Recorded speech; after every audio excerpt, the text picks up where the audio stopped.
سالو لي في واش راكم؟ ان شاء الله تكونوا بيان بخير وعلى خير. كما كنتوا تشوفوا في لا فيديو راح نديروا انصامبل الخبز تاع الكوشه اللي يجي بزاف بنين وخفيف. الحاجه الاولى نسحقوا 2 كيلات تاع فرينه، كاس اتاي تاع زيت،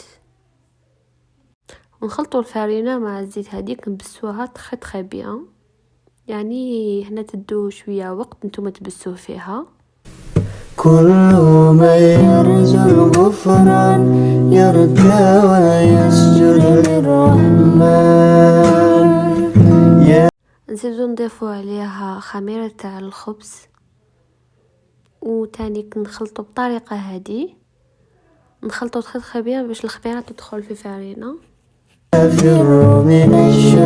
ندفو الحليب تاعنا يكون تياد ونجمعوا العجينه تاعنا.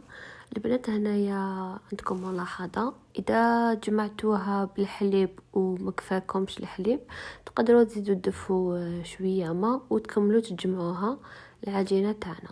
انا هنا نسيت تاني الملح، انا درتو مع الاخر، ما تنساوش تاني الملح. يفر من الشيطان ويلجاني ربي العظيم الله كريم. كل من يرجو الغفران يرجى. وهنايا راني زدت لميتها بالماء، سخنت الماء تياد ودزت كملت عليها لميتها بالماء.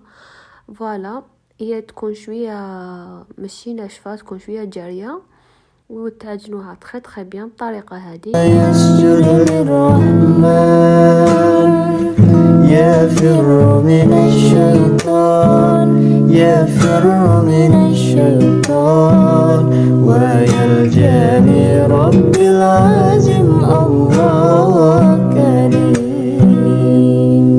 يرجو الغفران يرجى ويسجد.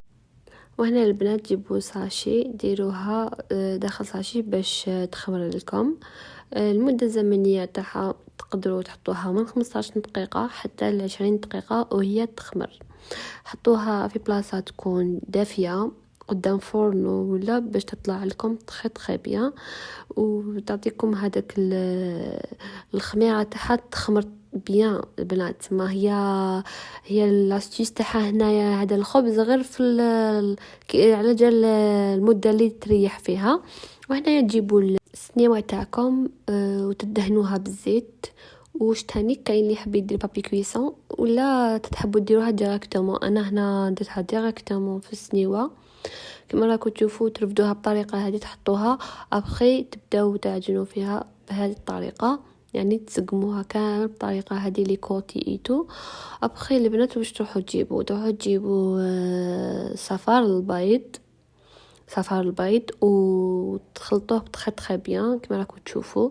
انا زدت له هنا شويه تاع زيت، صفار البيض تاعي درت له شويه تاع زيت، وراح ندهن كامل العجينه تاعي بطريقه هذه، ندهنها تخي بيان البنات. الرحمن يفر من الشيطان يفر من الشيطان ويلجاني. وهنا البنات انا رايحين نزينوها. هنا درت لها ساندويتش، وكاين اللي يحب يدير لها جلجلان، اختياري كما تحبوا نتوما، كل واحد كيفاش يحب. كاين يحب الساندويتش، كاين يحب الجلجلان. فوالا البنات هذه هي لا فيديو تاعنا، ومن بعد تيك نروح ندخلوها للفرن تاعنا. الفرن تاعنا تاني كنخلوها واحد 15 مينوت حتى 20 مينوت تانيت، وتاني تشعلوا لها من تحت البنات 180 درجه ابخي باش تشعلوا لها من الفوق.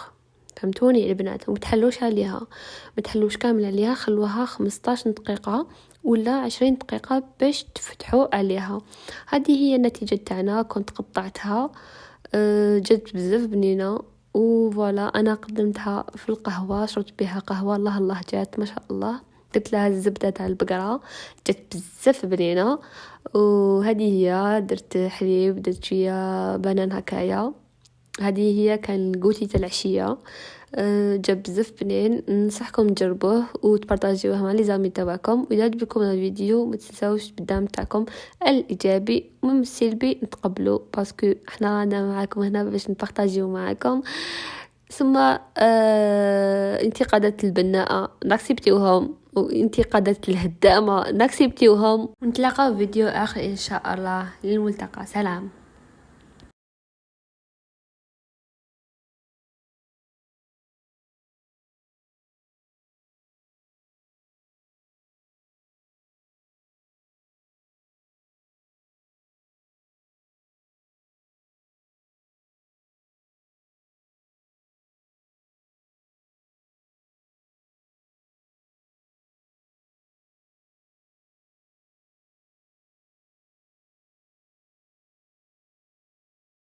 ولحقنا إلى آخر الفيديو. للملتقى إن شاء الله، سلام.